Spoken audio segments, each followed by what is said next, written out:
Hola, ¿qué tal? Muy buenas noches. Yo soy Mariana Hernández Carrillo y a nombre de Genaro Lozano te doy la bienvenida a Punto y Contrapunto. La discusión de la miscelánea fiscal ocupa toda la atención en el legislativo. De hecho, ayer se tuvo que suspender la sesión porque las bancadas de Morena y de la oposición llegaron a los golpes. La gresca se desató durante la discusión de la reforma al artículo 151 de la Ley del Impuesto sobre la Renta, que busca limitar las deducciones de los donativos que reciben las organizaciones de la sociedad civil. Veremos qué opina la mesa de esta reforma. Y el intento de Morena por modificar los lineamientos para la consulta de revocación de mandato, aprobados por el Instituto Nacional Electoral, el INE, quedaron descartados. Esta tarde el Consejo del INE votó en contra de las propuestas. ¿Qué buscaba Morena? ¿Es buena o mala idea que el presidente pueda promover la consulta? Y el presidente López Obrador precisamente dice que la oposición se quedó con las ganas de que la Fiscalía Capitalina culpara al canciller Marcelo Ebrard del colapso de la línea 12. Y Ebrard dijo que hizo lo que debía hacer y que era imposible supervisar personalmente que se soldara de manera correcta la obra. ¿Debe haber o no un responsable político de esta tragedia? Estos son los temas sobre los que debatiremos esta noche. No te vayas, que ya empieza Punto y Contrapunto.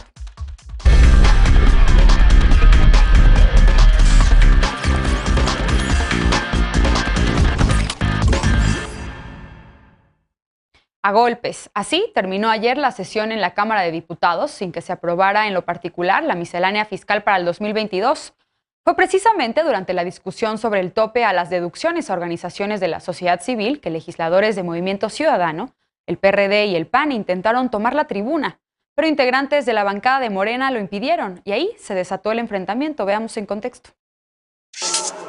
Este martes, la discusión sobre la reforma al artículo 151 de la Ley del Impuesto sobre la Renta, que limita las deducciones de los donativos a organizaciones de la sociedad civil, fue motivo de gresca en el Pleno de la Cámara de Diputados. La diputada morenista María Clemente García presentó una reserva a esta reforma solicitando un año de plazo para que se aplique. Su propuesta, respaldada por las bancadas de oposición, fue rechazada por Morena. Esta reforma plantea que las deducciones por donativos hechas a organizaciones de la sociedad civil se integren al total de las deducciones que puede hacer anualmente un contribuyente y que no podrán rebasar el 15% de sus ingresos. Organizaciones ciudadanas han señalado que este cambio afectará sus ingresos, ya que 1,817 de ellas obtienen entre el 30 y el 100% del total de su presupuesto anual de donativos. El lunes el Pleno de la Cámara de Diputados aprobó en lo general la miscelánea fiscal para 2022. Se registraron 511 reservas de los 7 grupos parlamentarios y hasta ahora solo se han aceptado 3. Otra de las reformas presentadas en la miscelánea es que a partir de los 18 años, las personas se inscriban al Registro Federal de Contribuyentes. Esto según el proyecto para facilitar su incorporación al campo laboral y la realización de trámites. Las bancadas de oposición calificaron la medida como terrorismo fiscal. Otra reforma plantea que las y los contadores públicos informen a la autoridad fiscal si un contribuyente comete una irregularidad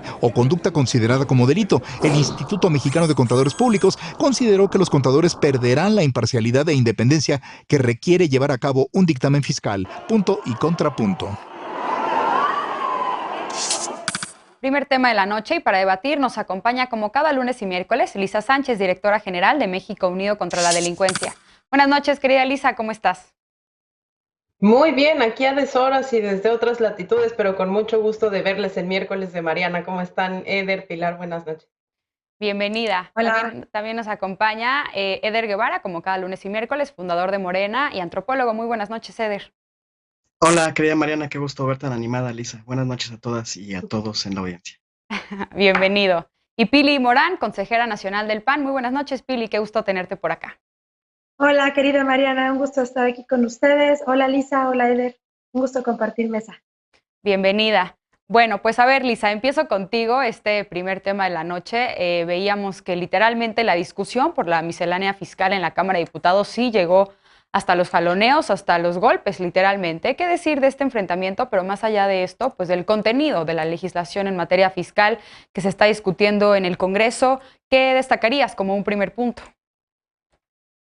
Bueno, sobre el zafarrancho de la noche, pues simple y sencillamente reprobarlo, porque parece que es contra toda la seriedad de lo que estaban discutiendo, que la discusión pues justo no se haya continuado y haya más bien sucedido este episodio lamentable de espectáculo. La verdad que eso es lo que es en las horas ya de la madrugada en la sesión. Y además, con eso, pues también hay que decir que esta táctica parlamentaria de dividir la discusión en 3 días, pero no solo de dividirla, sino de presentar más de 500 reformas sobre cada una de las leyes que se están discutiendo, que son muchísimas, porque esto es el paquete económico, pues básicamente también es para alargar innecesariamente una discusión en la que no hay disponibilidad para la negociación de temas claves como este de la deducibilidad. Al respecto, decir pues que sí, efectivamente estamos muy preocupados por el aumento en estos topes de la deducibilidad, porque hay que contextualizar a la ciudadanía. Este no es la primera medida, sino es una medida que viene ya después de varias otras en donde ya se restringió mucho el espacio de las deducibilidades fiscales, sobre todo en lo que tiene que ver para los donativos a las organizaciones, no solo de la sociedad civil en términos de las ACES tradicionales que conocemos, que pueden hacer advocacy o que pueden hacer un trabajo similar al que yo realizo, por ejemplo, sino también de las instituciones de asistencia privada y muchas otras que caben dentro de los supuestos de donatarias autorizadas del SAT, que son aquellas que pueden recibir donativos y emitir recibos para la deducibilidad de impuestos.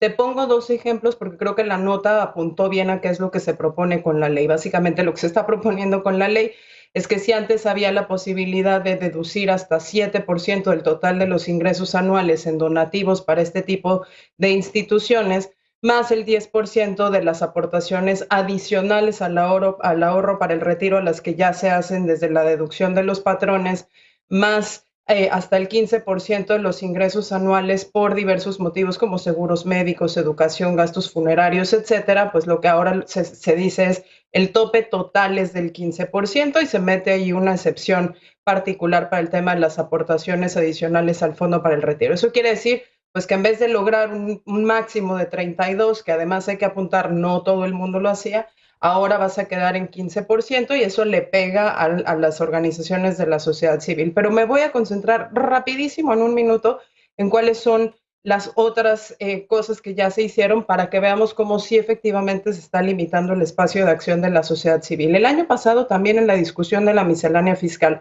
se aprobó, por ejemplo, que si una asociación de la sociedad civil perdía su estatus de donataria autorizada, encadena todas las demás organizaciones con las que se compartieran asociados, consejeros, miembros de mesas directivas, etcétera, se iban a perder esos estatus de donataria autorizada también, sin importar el motivo de la pérdida de esa donataria autorizada. Eso se tuvo que pelear en el Congreso de la Unión y al final quedó aprobado solo para 2 supuestos, que es el tema de empresas fantasma y factureras. Pero había la amenaza de que si, por ejemplo, se quería afectar a todo un sector de la sociedad civil, pues le quitaras la donataria autorizada a una y eso en cadena se iba a llevar a muchísimas más. La Ciudad de México aprobó en su Código Penal una reforma que equipara directores, directivos y administrativos de organizaciones de la sociedad civil que reciban fondos del gobierno de la Ciudad de México a funcionarios públicos.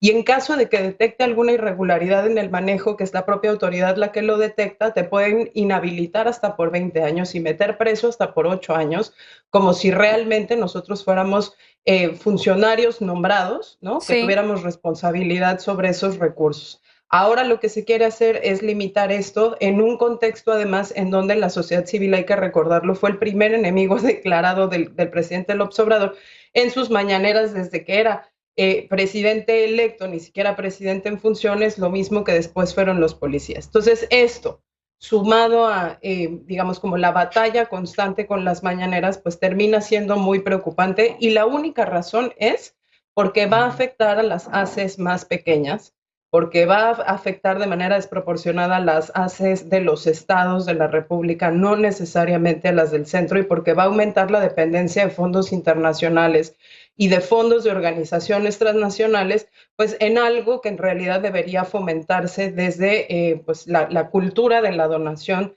de los contribuyentes mexicanos. Bien.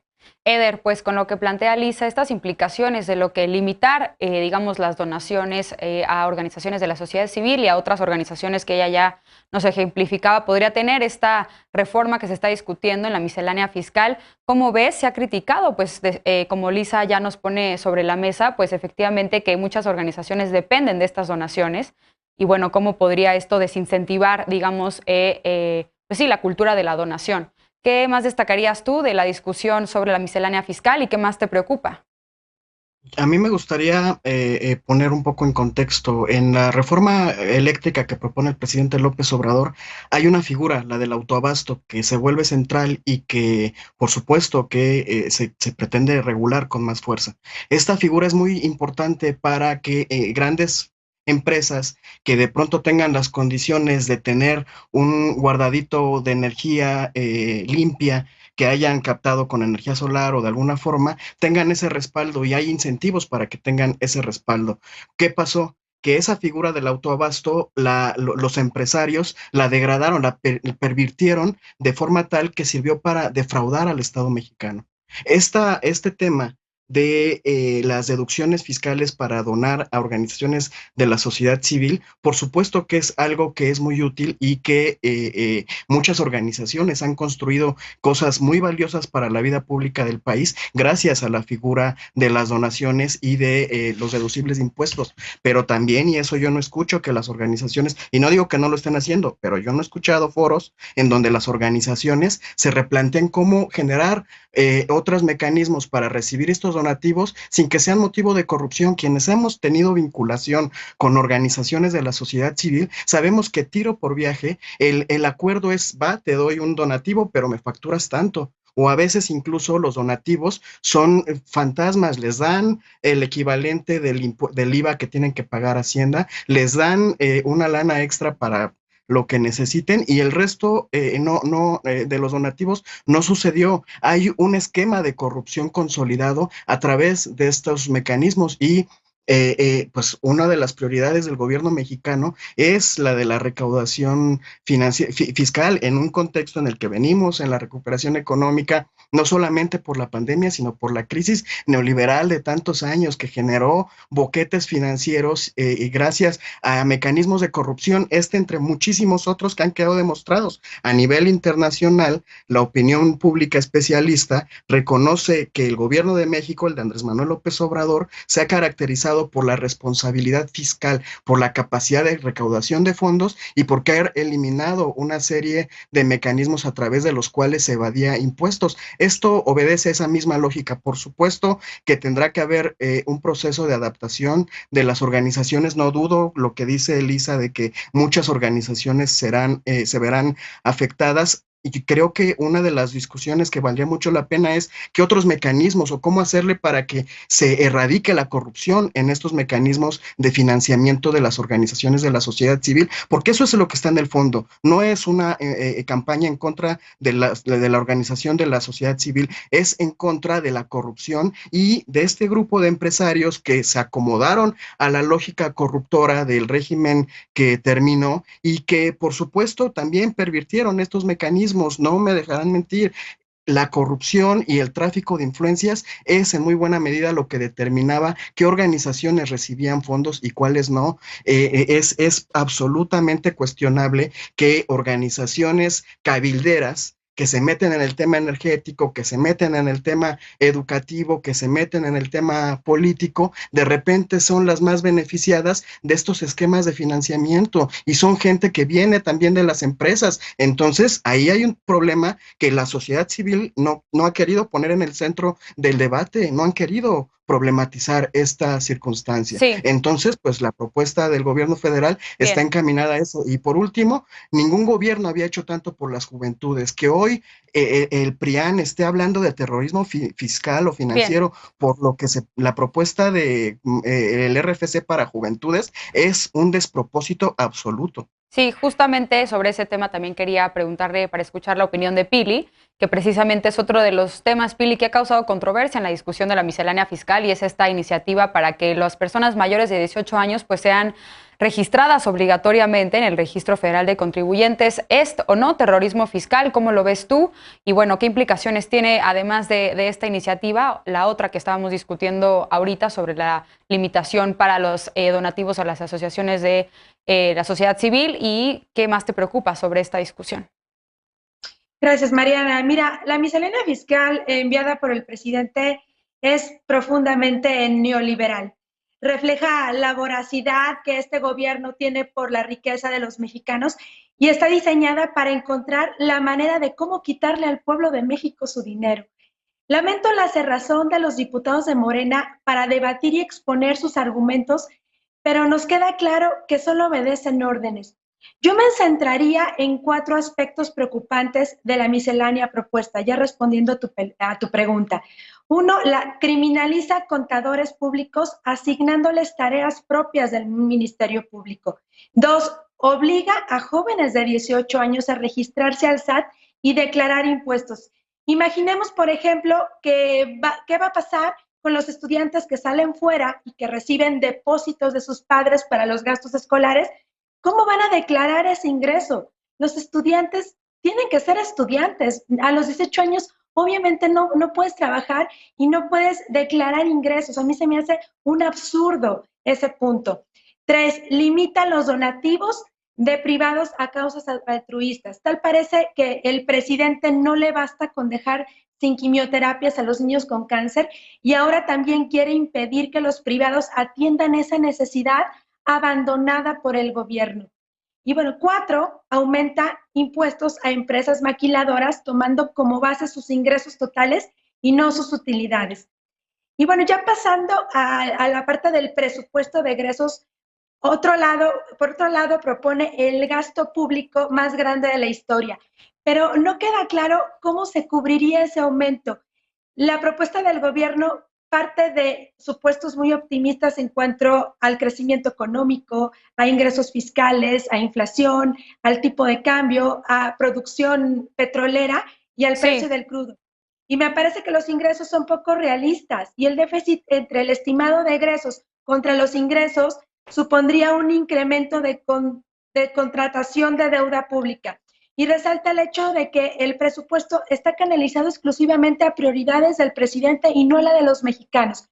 Fuera de sus programas sociales, sus proyectos faraónicos, Pemex y la Guardia Nacional, el resto de problemas del país han quedado relegados. Y bueno, me parece que al presidente parece no importarle ni los derechos humanos, ni la educación, ni la prevención de la violencia contra las mujeres, ni la ciencia, ni la tecnología, la justicia o la protección del medio ambiente. Bueno, ya para terminar, me parece que el paquete económico enviado por el presidente López Obrador lo resumiría así. La miscelánea fiscal tiene un sentido profundamente recaudatorio para el gobierno y no promotor del crecimiento económico del país. Bien. Y 2, el presupuesto está hecho para satisfacer los intereses del presidente, no de los mexicanos. A ver, Lisa, tenemos que ir a corte, pero tenemos tiempo. Querías hacer un contrapunto a Eder. Muy rápidamente sobre el tema, 2 precisiones. 1, que estamos hablando de las limitaciones de los donativos de personas físicas, entonces tenemos que dejar a las personas morales, que son las empresas, afuera de esto, y es una discusión que podemos tener con muchísimo gusto y que hemos tenido Eder y yo en esta mesa varias veces.